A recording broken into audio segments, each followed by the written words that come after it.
बता दें कि बिहार की राजनीति से इस वक्त की एक बड़ी खबर सामने आ रही है कि क्या अगर बिहार में एनडीए की सरकार नहीं बनी तो चिराग पासवान एनडीए से पलटी मारेंगे। हुआ सबसे बड़ा खुलासा और चिराग पासवान ने किया सबसे बड़े रहस्य से पर्दा उठा दिया। नमस्कार, मैं हूं संजीव और आप देख रहे हैं आप तक न्यूज। अगर आप हमारे चैनल पर नए हैं तो चैनल को जरूर सब्सक्राइब कर ले। केंद्रीय मंत्री चिराग पासवान की पार्टी लोजपा रामविलास बिहार विधानसभा चुनाव में एनडीए के पाले में है।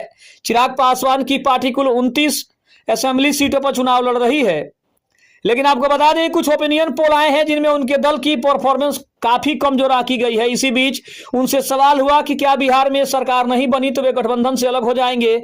इस पर चिराग पासवान ने साफ कहा है कि ऐसा कुछ भी नहीं होने वाला है। उन्होंने कहा कि पीएम नरेंद्र मोदी के रहते ऐसा नहीं होगा। चिराग पासवान ने कहा कि मैं उनसे बहुत ज्यादा प्यार करता हूं। इसके अलावा बात करें तो एएनआई के पॉडकास्ट में उनसे सवाल किया गया कि अगर सरकार नहीं बना पाते हैं तो क्या आप दूसरी तरफ चले जाएंगे, जिस पर चिराग पासवान ने कहा कि मैं कहीं नहीं जाने वाला हूं। मैं पीएम नरेंद्र मोदी से बेहद प्यार करता हूं और जब तक वे हैं तब तक मैं कहीं नहीं जाऊंगा।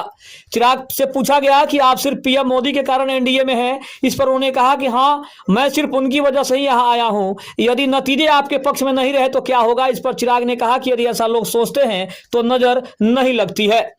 राहुल गांधी की ओर से जेएनजी का आह्वान करने के लिए चिराग पासवान ने कहा कि आप अपनी हार या जीत के लिए देश को जलाना चाहते हैं। राहुल गांधी ने नेपाल से सीखा है, लेकिन उन्हें सोचना चाहिए कि आखिर उनका इरादा क्या है। यही नहीं, नीतीश कुमार की सेहत पर टिप्पणियां किए जाने पर भी उन्होंने ऐतराज जताया है। उन्होंने कहा कि यदि कोई किसी बुजुर्ग का मजाक बनाता है तो ये लोग उसके खिलाफ होते हैं। हम अपने बुजुर्गों का सम्मान करते हैं और घर में कोई ना कोई बुजुर्ग होता है तो आप उनका मजाक तो नहीं बनाएंगे।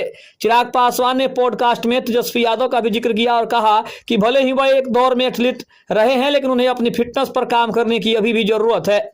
साथ ही साथ चिराग पासवान ने भी स्पष्ट कर दिया कि चाहे एनडीए की सरकार बने या फिर ना बने, वो एनडीए छोड़कर कहीं नहीं जाने वाले हैं, क्योंकि जब तक पीएम नरेंद्र मोदी बीजेपी में रहेंगे तब तक वो एनडीए छोड़कर कहीं जाने वाले नहीं है, चाहे सरकार उनकी बने या फिर ना बने। लेकिन जब उनसे सवाल किया गया कि आप 29 सीटों पर चुनाव लड़ रहे हैं और आपका परफॉर्मेंस काफी खराब नजर आ रहा है, क्योंकि ओपिनियंस पोल में आपको सिर्फ 2 से 4 सीटें, कहीं 6 से 8 सीटें, कहीं 10 से 12 सीटें दिखाई जा रही है, जिसके ऊपर चिराग ने कहा कि ये आंकड़ों पर मैं भरोसा नहीं करता, क्योंकि हमें पता है कि 2014 के लोकसभा चुनाव में क्या हुआ था, 2020 के विधानसभा चुनाव में क्या हुआ था, 2010 के विधानसभा चुनाव में क्या हुआ था। तो इसके ऊपर बात करना बेकार है, क्योंकि ओपिनियंस पोल और असली नतीजों में काफी फर्क होता है। इसलिए ओपिनियन पोल पर ना ही हम और ना ही हमारी पार्टी ध्यान दे रही है। हमें पूरा भरोसा है कि जनता ने हमारे पक्ष में वोट किया है और दूसरे चरण के मतदान के दौरान भी जनता हमारे पक्ष में वोट कर रही है। इसलिए हमें इसके ऊपर ज्यादा सोचने की जरूरत नहीं है और ना ही हमें परेशान होने की जरूरत है,